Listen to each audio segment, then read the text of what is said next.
are legends of giant animals in the northwoods.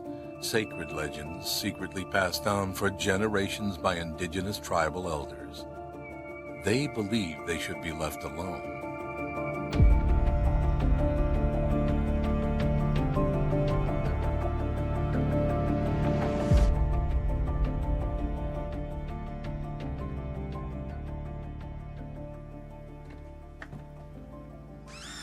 So Dano builds this like amazing trap, and it looks to me when I see it, I'm like, oh my God, that thing's gonna work. We want to get this trap out as fast as we can because Troy is like a marksman for shooting and he'll kill anything. And I want to beat him to the punch. But we really have no clue really where to put it at this point. I mean, Lake Minnetonka is this ginormous area. During this time, we're talking to Troy and we were trying to get information from him, but he was just like, nope, I'm doing my thing, you do your thing. Talking to Ashton, he did have extreme concerns. And him being so close with Barry and talking about Barry, it was tough because my son and I are very, very close. We do a lot of stuff together.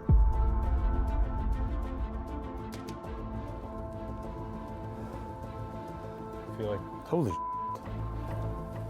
there it is. All of a sudden that thing came back up again and I sat there and you pulled the gun up and you're ready. He's just moving along there slowly. He's almost in position. I could almost hear Barry's voice again saying, this is not the right move. It came crawling out of the weeds, out of the swamp. It was such a large prehistoric animal. Never seen anything that large coming out of a swamp. I mean, it was massive.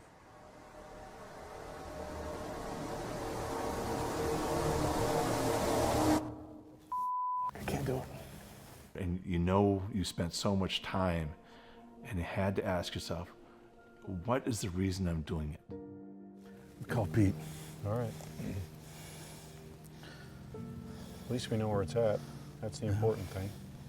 Just make it clear that he's only got a limited time to do it. Hello? Pete, Troy Hicks. Hey.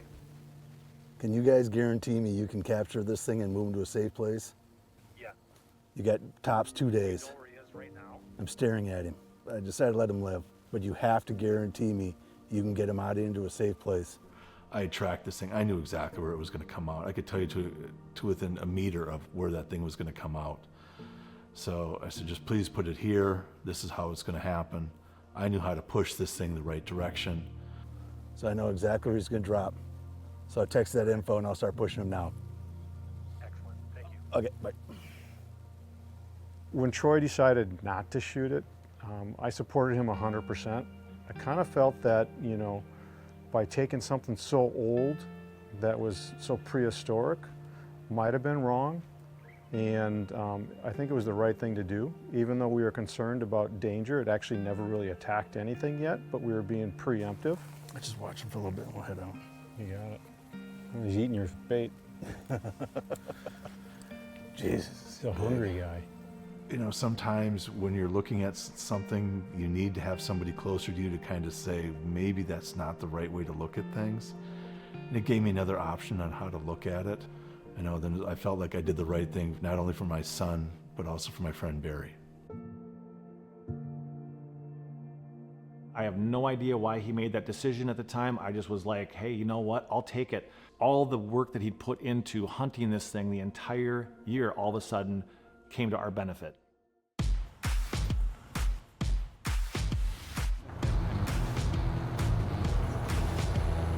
He decided not to kill it and gave us the location on where to go and helped us understand the migration path. So I get this call that we know the placement of where this trap is going to go. So I called a friend, Jeff Price, and had him come over. He runs the controls on the boom, and we set out to place this trap.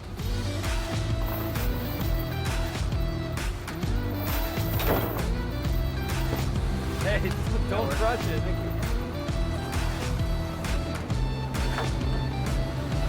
We're lucky enough to have Nickum docks helping us, and these are dock sections that were pre-made. So that saved us a lot of time on building. We think that the simplest mechanism is going to be the best. Gets too complicated, things break and don't work.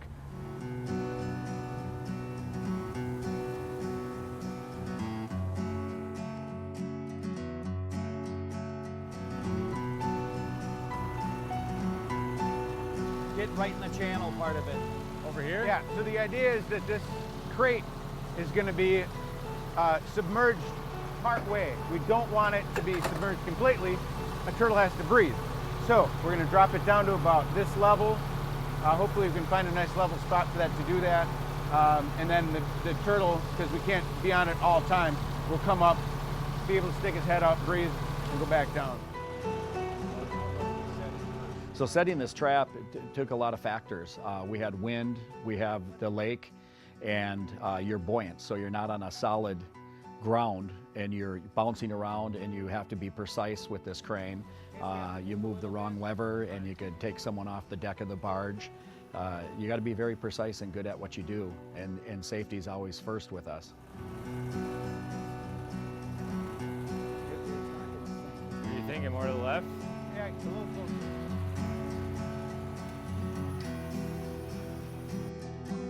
What are we using for bait again? A rotten chicken. I bought some at Costco. It's cheap there, and I left it out overnight. It reeks. Great.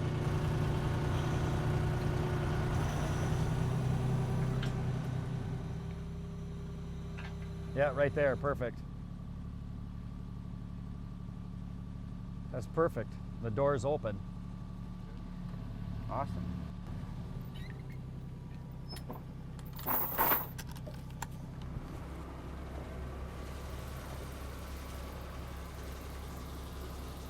Well, I think that's going to work. I'll check it every day. When that door shuts, we know there's something in it, or we need to reset the door. Reset it, yeah. So.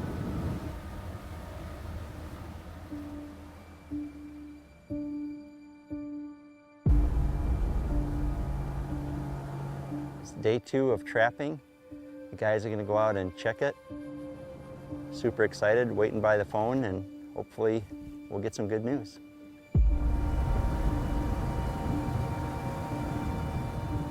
This is the second day, right? Second day. And I think the door is shut. This is awesome. Looks like it's down. We'll see. So either that It's gotta wind be last down. night knocked it down, or there's something in it. We'll see. Getting close now. So we're driving out to check the trap, and we noticed the trap door was closed, so we all got amped up and adrenaline was running. It was kind of fun and exciting, not knowing what we're going to pick up. She's down.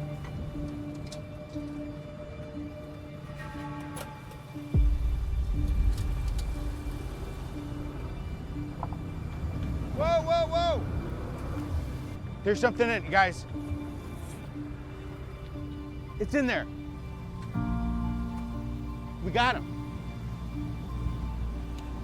Let's get him. He's in there. That should be good.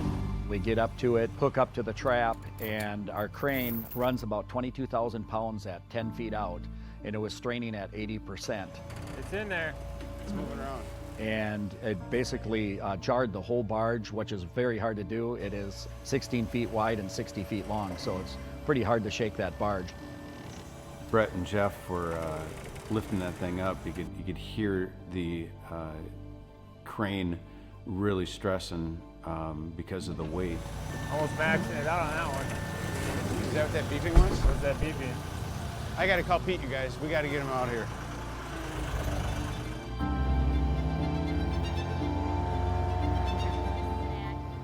You guys, hey! Dan caught it.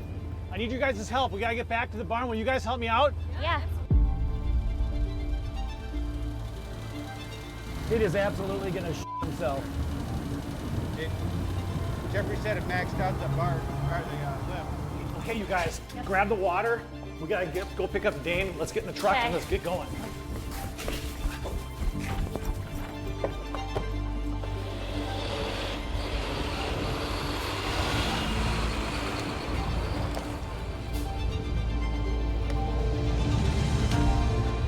We gotta get Dane because he's gonna help out, and then we're gonna transport it. Every time this creature moved, it would shift the barge from left to right. You could feel it move every little jostle that it did. This is a big animal.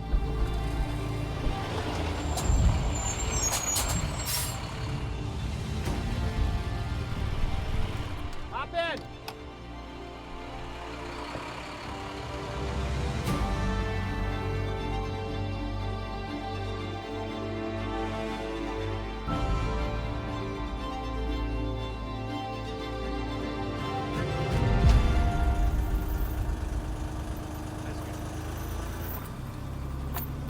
So the barge comes in with this giant trap on it. I see the trap immediately. I see it like moving and rocking on the boat. The guys look nervous on the boat. And we get there, and then Maria's like, get the water. And it's just like, what? Sure. We want to just keep the turtle wet. We just want to keep it healthy. So we've got water to pour on the turtle. Dane and Maria and Amanda are all like grabbing and trying to help guide this thing. And this thing is just like shaking all over the place. And I hear a noise, and I'm like, oh my God, they caught it. You got room on Girls, the left. hop up on that box. You got room on the left. There, Jeff.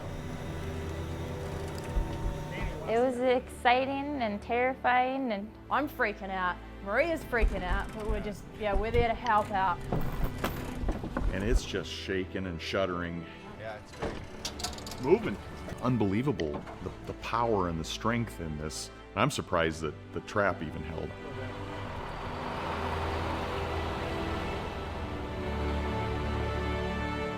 So I did some research on what would be the best place that is super remote, but still a perfect habitat for it, so it'll be safe. I don't know why, but Troy had a change of heart. Pete called me up and said they got it. Meet me up there. Whee! Woohoo!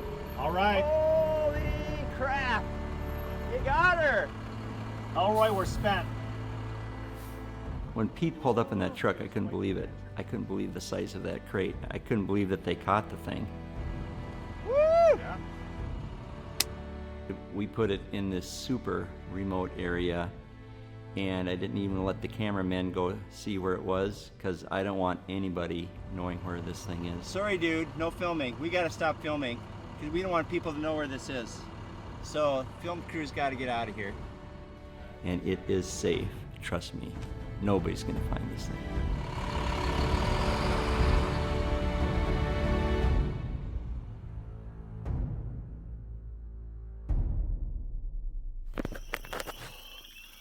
Okay, I'm here with Elroy. Probably shouldn't be doing this, but had to, felt like we had to document this a little bit. So Elroy, right over there, man, right there. That thing is a beast. Oh my God. That's crazy. Oh, it's so hard. Hey, Where the girls? No, I wouldn't go in. He's gone. That's enough.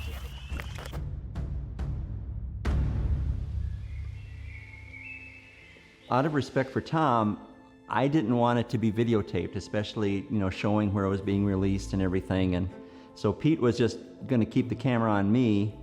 But then I saw the girls struggling with it, and I just ran down there to help. And yeah, so we just got a little bit of it. I really regret not taking more pictures at that time, because it was amazing to see Amanda, Maria, and Elroy with that thing. It was amazing. We decided, as a result of kind of how this all went down and kind of the whole evolution of this adventure that we went on, that we wanted to do what was right for the Anishinaabe tribes in Minnesota and Wisconsin and make an offering to it to thank it for being there. And so I asked everybody if they would go do an offering down where we put it. We decided to allow the camera crew to come to that spot as long as they signed agreements and confidentiality and non-disclosure agreements that they couldn't reveal to anybody where this was at. It's in a safe place now. Nobody will ever find it here. And we're making an offering in honor of Anishinaabe, Native American history. I think this is the best thing for it, just to let it be. I think this is best. We offer this tobacco to the Mikinaak.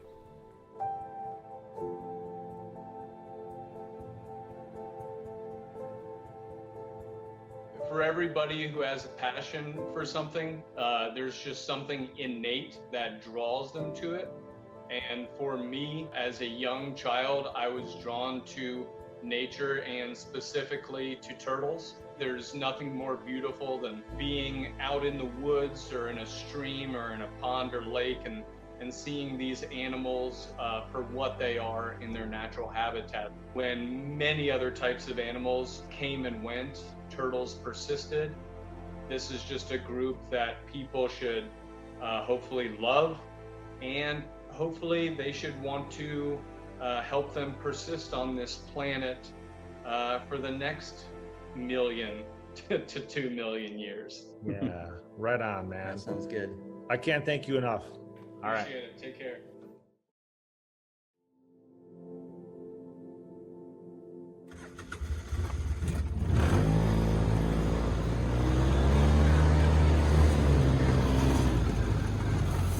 So we do the release successfully. We feel really good about it. So I wait a couple of months and I run down just to check in to make sure it looks like the environment's all good, and I'm shocked. The whole area is dried up. We've had a terrible drought. One little puddle in the middle of it, and there's all kinds of game trails, animal trails up to it, including some bear tracks. This is really bad news. I call up Tom, and we had previously tried to go up to a powwow up there, and unfortunately we got tangled up into a big tornado and we couldn't go to it. So Tom said, hey, we've got another powwow, come up to that and we can visit. He welcomed us, and he wanted us to see the full experience and see what their culture was all about. I have not spoken to Tom since the last meeting, the incident at the thing. I'll be honest, to tell you the truth, I was very apprehensive. I really didn't want to go. In fact, I know I really didn't want to go, but it's like, okay, I told Pete I'd go. We get up there to the powwow, and I am like stunned by what I see.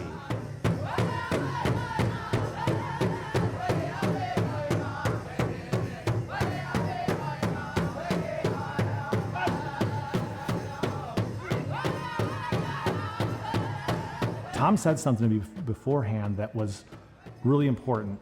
He said, Pete, when you start to hear the drumming, close your eyes for the first 30 seconds and just take it all in and just connect with the whole thing and just see what it feels like. I'm going to talk to you about that later. So I do that when it starts, and then I open up my eyes, and I swear to God, it was like a spiritual experience. It was like, I felt like I could have been back 500 years in time, because I'm looking at all these Native Americans in their regalia from different tribes, and they're doing all these ceremonial dances, and the drumming is just pulsing in you. You feel the drumming inside of you.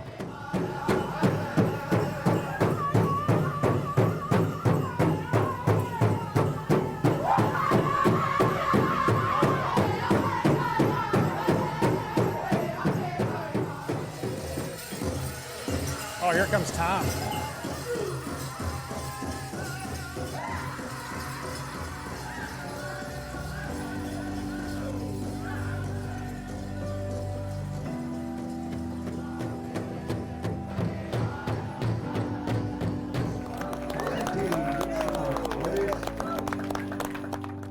People couldn't have been more nice to us. It affected you, and it's like, wow, this is impressive. This is very cool. These people are keeping something that's very important to them alive. And so we get to experience the powwow. We get to see Tom and his reservation doing what's important to him. It was an amazingly powerful experience that we went through up there. And it was really, truly, it was amazing. That was awesome, man. I love And after Tom was done dancing, he came over to us. We went to a quiet area. Well, Tom, you know what? We came up here for a couple of reasons, man. I'm really glad that you agreed to get together with us again, and your powwow, that was like an unbelievable experience. It was way beyond what I thought it was going to be. Yeah. Really. I know that you and Troy had like a big encounter, and the last time we met, it wasn't so great. And Troy, tell him what happened, what ended up happening, because Tom doesn't know yet. I tracked him down. You knew I would. Yeah. And my son asked me, he goes, are you sure you're doing what Barry'd want? And against no offense to you, but Barry was a far larger influence on my life. So I backed off. Yeah, good. Yeah, that's good. We put it someplace we thought it would be completely safe, and now there has been a massive drought. And I went back there and looked, and it was dried up, completely dried up. And we wanted to come up here and ask for your advice, because I really, really want to go make sure that it's okay and we didn't make a huge mistake in this whole thing. What are your feelings about that? I don't think he's there anymore. I think he's gone. They say if you take a turtle from where his home is at and you remove him and put him someplace else, he'll spend the rest of his life trying to get back to where he came from. You can look, but you're not going to find him there. He's going to be gone. Well, I think, wouldn't you guys feel better if we went back and looked? Oh, I could find him. Well, he's not going to be there, though. No, he's not. He's not going to just settle for any pond or any There's a lot of lake. water around there. Yeah. He might hold up there for a while, but he wants to get back to where he came from. Are you guys good now? Yeah. I'm good, Tom. We talked, and then we, turned the mic off, and we had some personal time, and he's actually a really nice guy. He's actually pretty funny. Troy, much to his credit, was very good about saying, hey, I learned something from you, and he looked at Tom's perspective, and Tom was very gracious with Troy. By the end of the evening, those two were kind of buddying around.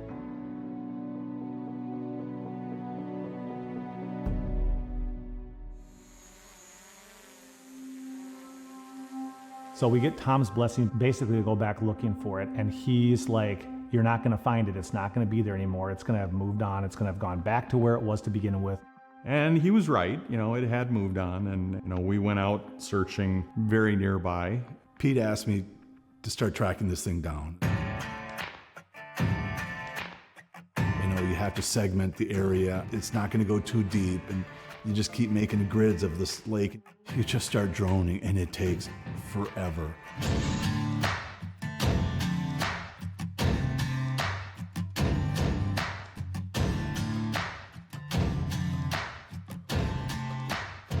So he tracks and gets an idea of where it's at. We narrow it down, and then me, Dane, Troy, and Amanda get together, and we go out searching. You got a couple weeks into this before you can even blink. I'm in a kayak, and I've never tipped the thing over before. And I think I was wearing a life preserver, so I think I'd be okay. But I was a little nervous. It's like, whoa, boy, I hope I don't run into that thing. I mean, it could tip me over. Good luck. Amazingly, Amanda had the balls to get on a paddleboard and to go out, and then I operated a drone, and Dane and Troy stayed on the side of the shore, and they spotted and they looked to see if they could see anything, and then we would direct her. So we're doing this whole thing, and she's paddling around, and we're looking. It's taking a lot of time for us to do it.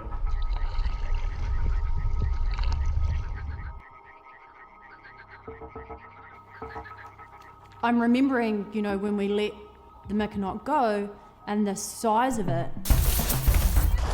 it was ginormous. I've never seen anything so big before.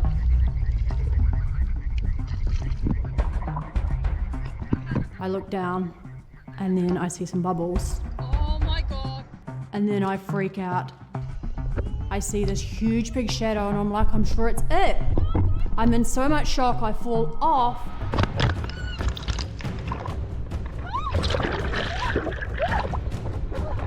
Then I get back up and I'm trying to scramble to my paddleboard that's already gone way out in the distance. I'm shaking now, reliving this.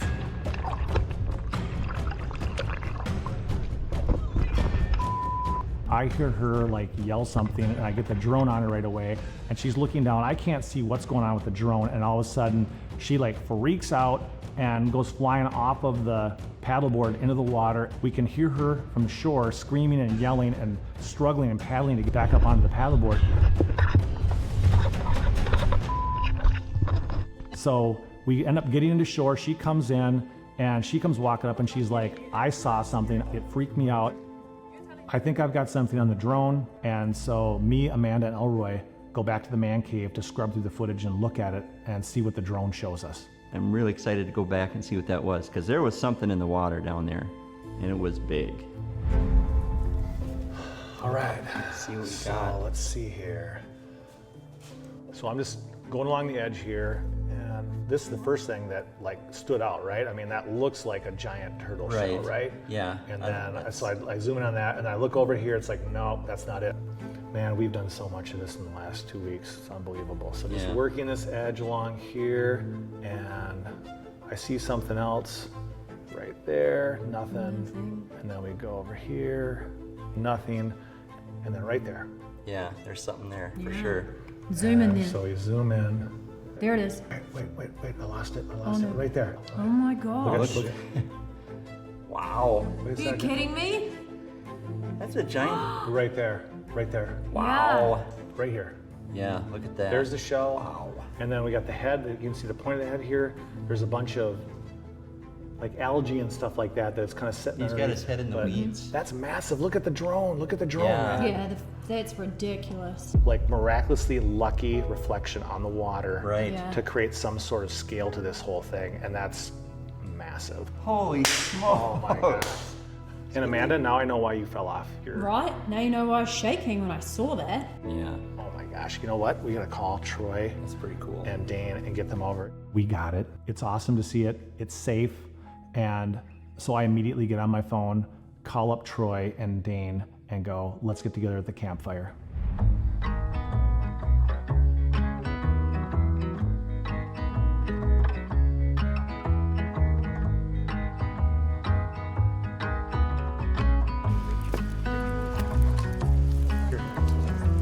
All right, you guys, thanks for coming. You know what?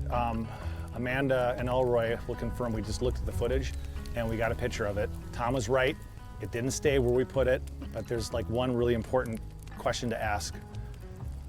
Are we all good leaving it be now, Elroy? Let it be. Like what Tom said right from the very beginning. Yep, I say let it be. Let it be. Let it be. Troy. I'll let it be as long as it does what it's supposed to do. It stays away. We're the worst. So we get done with the campfire, and I tell everybody, we got one more thing to talk about today. Let's go back up to the man cave, and let's get out the jar of wisdom. Save the Mikinaak. Save the Mikinaak. Thanks, Troy. Thanks, Troy. Dane, will you get the jar of wisdom? Sure. Yeah. The Jar of Wisdom is it's a sacred, long-time tradition in the man cave, and there are many questions in here, and somebody picks one, and it's a question that doesn't necessarily have a right or a wrong answer, but it sort of digs at who you are and what you think. We will have Amanda pick a question, and she answers first, and then we go around the room. Okay. Answer honestly. Oh. But she had more than one. Would you go on another adventure to find a very large and dangerous animal? Absolutely, I would. Absolutely. Yes. I suppose. Why you suppose? Only if you can kill it, right? I'm not commenting. I'm in. Yes. Okay. All right, so I'm definitely in. So hang on, I gotta get something. Should we be worried? I don't think so. We should always be worried. How many months of physical therapy is this going to cost me? Well, he is a chiropractor and he does like to drum up his own business. So Self-serving. I know, great clinic. Depends on how You guys heavy are it is. ruthless, man. Somebody reached out because of our experience of the Mikinaak and what we did. They got wind of what we were doing up here in Minnesota, and they asked if we would help. It's Jed. Heard you guys have been out in Minnesota hunting giant turtles, and was wondering if you wanted to help me out with finding snakezilla. It's a massive Burmese python that's been decimating the Everglades. And I am flying down the Tamiami Trail right now towards the Everglades. Gonna go python hunting. When I first saw him, he was from left side to right side across the road the whole way. And it started moving. I grabbed it by its right above its vent, and I couldn't put my fingers together. but the snake drugged me across the road, and it curved its body and torqued itself around a tree and drugged me. You're talking about a massive snake, hundreds of pounds. Hundreds of pounds, over 15 foot.